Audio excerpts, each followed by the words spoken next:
Hello বন্ধুরা, তোমরা সবাই কেমন আছো? আমরা খুব ভালো আছি আর বুঝতেই পারছো ভীষণ আনন্দই আছি, কারণ আমরা এসেছি তারাপীঠে। তো পুজো টুজো দেওয়া হয়ে গিয়েছে, তারপরে এই যে শ্মশানের এই দিকটা এসেছি। এখানে এই যে খাওয়া দাওয়ার পর্ব চলছে, তো এখানে আর কি সবাইকে খেতে দেয়। তো আমরাও বসে পড়লাম সেই জন্য খেতে। তো ভীষণ আর কি খিদেও পেয়ে গিয়েছিল, আর খুব সুন্দর সুন্দর আর কি রান্না টান্না হয়েছিল। আর এখানে সবাইকে আর কি ডেকে ডেকে খেতে বলছিল। আমরা এখানে এমনি ঘুরতে এসলাম, তারপরে এনারাই এই যে এই কাকুগুলো আর কি ডেকে ডেকে জিজ্ঞাসা করছিল তোমাদের বাড়ি কোথায়, আসো খেয়ে যাও। এখানে শুধু এনারাই দিচ্ছিল না, পাশেও আর কি দিচ্ছিল। এই যে পুরোটাই খাওয়া দাওয়ার পর্ব চলছে। তো ওই পাশটায় খিচুড়ি দিচ্ছিলো আর এই পাশটা ভাত। তো পরে দেখলাম খিচুড়ি দিচ্ছে, তো আমার খিচুড়িটা ভীষণ ফেভারিট ছিল। তো আগে ভাত খাওয়া হয়ে গেছিলো, তারপরে খিচুড়িটা দেখেছি। তো যাই হোক, মানে ভীষণ খিদে পেয়েছে। তো এখন তো 3টের বেশিই বাজে। তো যাই হোক, সে সকাল থেকে কিছু খাওয়া হয়নি পুজো দেবো বলে, আর সবারই আর কি খিদে পেয়ে গিয়েছে, মুখ টুক দেখো শুকিয়েও গিয়েছে।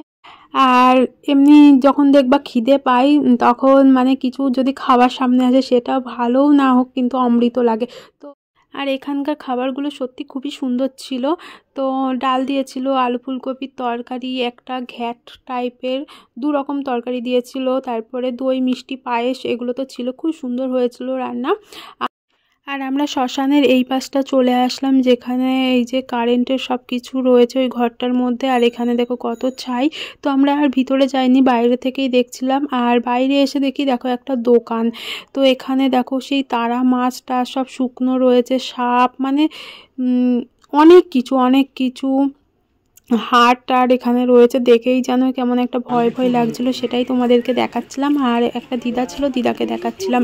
আর এই পাশটা যেন খুবই সুন্দর, দেখো কি দারুণ লাগছে। সেই চুন্নি নদী না, এটা কি নদী আমি নাম জানি না, তোমরা যদি কেউ নাম জানো এটা কি তাহলে বলবে এই নদীটার নাম। তো এখানে আসলাম, এই ব্রিজটা না খুব সুন্দর। সবে তো শুরু, এখন মাইল হাঁটতে হবে। এখন শুধু চটি খোলো, এখানে চটি খুলে ওইখানে গিয়ে শুয়ে পড়ো, জায়গা আছে, শুয়ে পড়ো।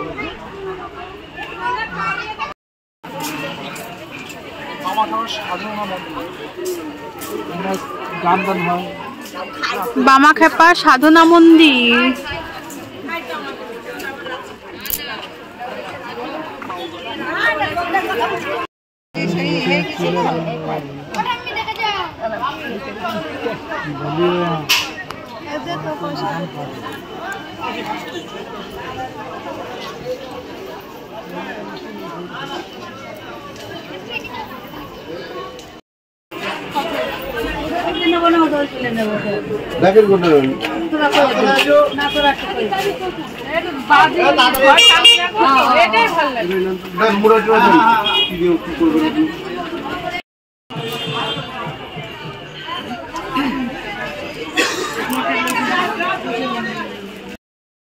আর এদিকে আমাদের পুজো টুজো দিয়ে এই যে আমরা চেঞ্জ করে নিয়েছি। তো এই যে রুমে আসলাম, তো সবাই এখানে ঘুমাচ্ছে, আমরা গল্প করছি। আর এই ঘরে রয়েছে 50 বছর পরে যারা, তারা আর আগেই তো 50 বছর পরে,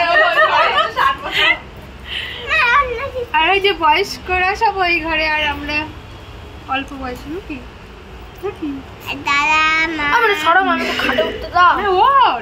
জায়গা জানা উঠবো কোন দিক দিয়ে। আমি তাহলে তোমাকে ফোন নাম্বার দিয়ে দিচ্ছি, ফোন করবা। গ্রামের পেছনে ভাই বাড়ি। আর এখন বেজে গিয়েছে 4টে। তো হচ্ছে যে আবার গাড়ি চলে এসছে, তো আমরা রওনা দিচ্ছি। তো আরেকটা জায়গায় যাব, যেখানে আর কি বামাখ্যাপার বাড়ি ছিল, তো সেখানে যাব। এই যে সবাই গাড়িতে উঠছে এক এক করে।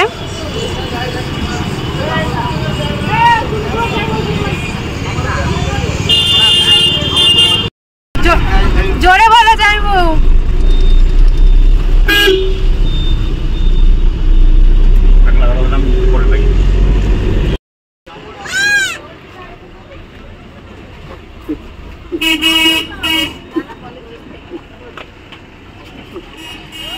ম্যাডাম হাঁটতে পারছেন তো?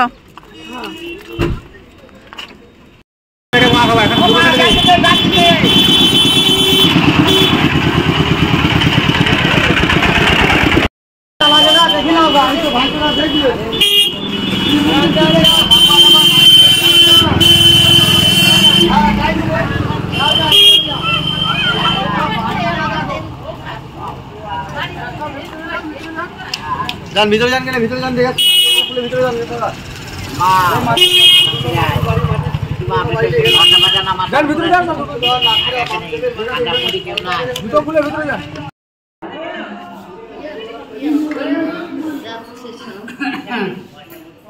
যাও ভিতরে যা, চলো।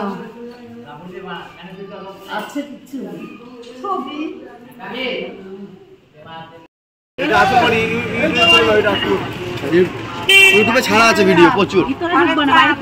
বাবা খাবার আটলা, বাবা খাবার জন্মস্থান সার্চ করলে পেয়ে যাবে। এই ভিতরে ভিতরে যে চেয়ারে বসছিল না, ওনাকে দেখতে পাবে, দেখবেন বামদেবের উনি বংশধর নাথ ছেলে, উনি সাক্ষাৎ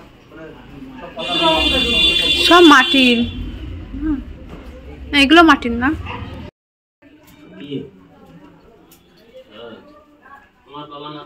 এগুলো সিঁড়ি তো।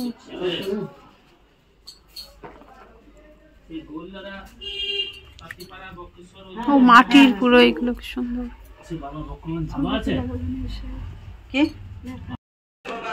আর এখানে এসে পুরো দেখছি 2 তলা 3 তলা, এই যে মাটির বাড়ি, এই একটা মাটির বাড়ি। আর এখানে হলো বামাখ্যাপার বাড়ি, বামাখ্যাপার নাতি গোষ্ঠী অনেক, হ্যাঁ সবাই রয়েছে, প্রত্যেক বাড়ি অনেক। তাই আমরা ঘুরে ঘুরে কনফিউজড যে কোনটা আসল, কোনটা নকল, কোনটা নতুন হয়েছে। সবাই বলছে এটা আসল, ও বলছে এটা আসল। হ্যাঁ, বামাখ্যাপা তো বিয়ে হয়নি, বামাখ্যাপার 2 ভাই ছিল, রাম আর বাম। তো রামের নাতি ওখানে বসেছিল। কই বলো গুপ্ত বৃন্দাবন।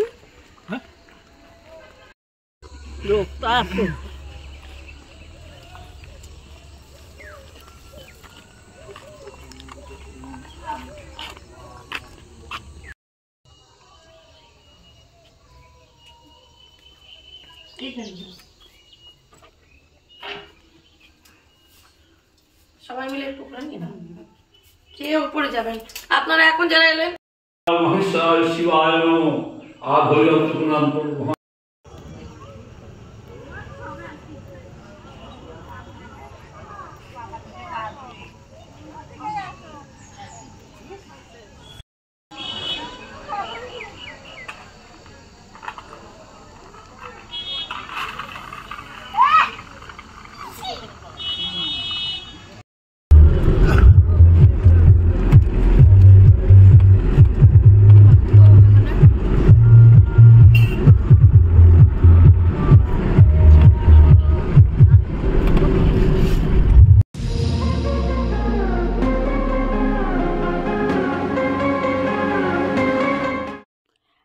এই যে আমরা তারাপীঠ থেকে বেরিয়েছিলাম 5টা কি 5:30টার সময়।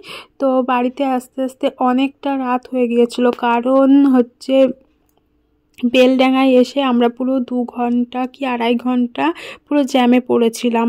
তো ওখানে একটা মেলা হচ্ছে, তো সেই কারণে ভীষণ জ্যাম ছিল, সেই এক জায়গায় সেই দাঁড়িয়েই ছিলাম। তো আমরা অনেক খাবার টাবার নিয়ে গেছিলাম, তো সেগুলোই আর কি খাওয়া দাওয়া হচ্ছে।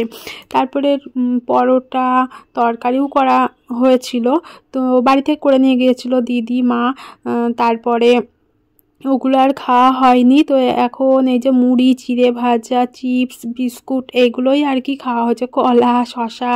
তো যাই হোক, বেশ আজকের দিনটা ভীষণ ভালো গেল। কিন্তু আমি যেখানেই যাচ্ছি আমার শরীরটা খুব খারাপ হয়ে যাচ্ছে, কেন বুঝতে পারছি না, এত মানে এইরকম হচ্ছে কেন, খালি বমি হচ্ছে, ওই জন্য মানে শরীরটা খুবই দুর্বল হয়ে যাচ্ছে। তো সবার সঙ্গে গেলাম, মজা করলাম, আর দেখো কত জ্যাম পড়েছে। আর আমরা সাইডের রাস্তা দিয়ে আসছি বলে এত তাড়াতাড়ি আর কি চলে আসতে পারলাম, না হলে জ্যামেই পড়ে থাকতাম। দেখো কি জ্যাম পড়েছে।